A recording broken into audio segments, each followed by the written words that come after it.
பக்காவாக காட்டி ரசிகர்களை திக்குமுக்காட வைத்த நடிகர் அம்ரிதா நாயரின் புதிய புகைப்படங்கள் இணையத்தில் வெளியாகி ட்ரெண்டாகி வருகிறது. தமிழ் நடிகைகளை பொறுத்தவரை நம் மக்கள் அவ்வளவு சீக்கிரம் அவர்களை ஏற்றுக்கொள்ள மாட்டார்கள். ஒரு தடவை இவர்தான் என்று ஒற்றுக்கொண்டால் விடவே மாட்டார்கள். அந்த வகையில் அம்ரிதா ஐயர் இதற்கு முன்னர் பலர் தமிழில் திரைப்படங்களில் நடித்திருக்கிறார். ஆனால் பிகில் படத்தில் தான் அவர் மிகவும் பிரபலமடைந்தார். இதற்கு முன்னர் விஜய் ஆண்டனியின் காளி என்ற படத்தில் முக்கிய கதாபாத்திரத்தில் நடித்தார். பிகில் படம்தான் ரசிகர்கள் மத்தியில் இவருக்கு ஒரு நல்ல வரவேற்பை பெற்று கொடுத்தாலும் வசூல் ரீதியாக சாதனை படைத்து இந்த பிகில் படத்தில் வந்த கால்பந்து விளையாட்டிற்கான அணியில் பல்வேறு பெண்கள் நடித்திருந்தனர். இதில் அணியின் கேப்டனாக தென்றல் என்ற கதாபாத்திரத்தை ஏற்று அந்த கேரக்டராகவே வாழ்ந்து அசத்தியிருப்பார். இந்த படத்தில் மிகவும் சிறப்பான நடிப்பை வெளிப்படுத்தியதற்காக பலரும் இவரை பாராட்டினார்கள். மேலும் விஜயின் திரைப்படத்திலும் சமந்தாவின் தோழியாக நடித்திருப்பார். அடுத்ததாக படைவீரன் என்ற படத்தில் கதாநாயகியாக நடித்திருந்தார். அதன் பிறகு ரெட் என்னும் தெலுங்கு படத்திலும் நடித்தார் அம்ரிதா.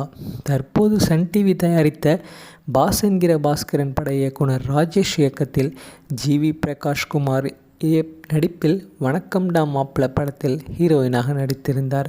இந்த படம் சன் நெக்ஸ்ட் ஓடிடியில் ரிலீஸ் ஆகி படுமோசமான விமர்சனங்களை பெற்றது. அதன் பிறகு லிஃப்ட் படத்தில் கவினுடன் சுமாரான வெற்றியையும் பெற்றெடுத்தார் அம்ரிதா ஐயர்.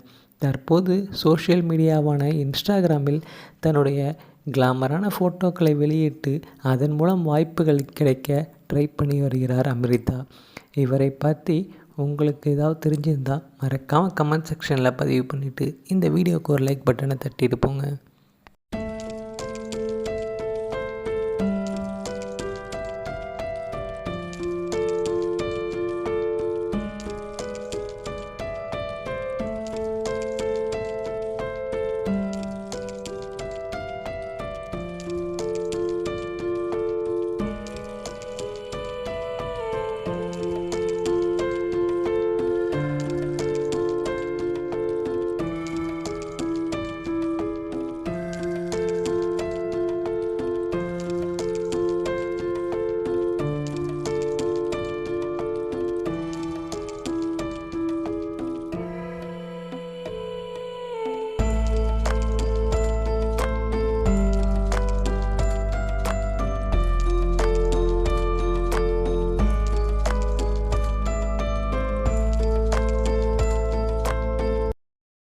மேலும் வீடியோக்களுக்கு நமது தமிழ் சேனலை சப்ஸ்கிரைப் பண்ணுங்கள். பக்கத்தில் இருக்கிற பெல் பட்டனை ப்ரெஸ் பண்ணுங்கள்.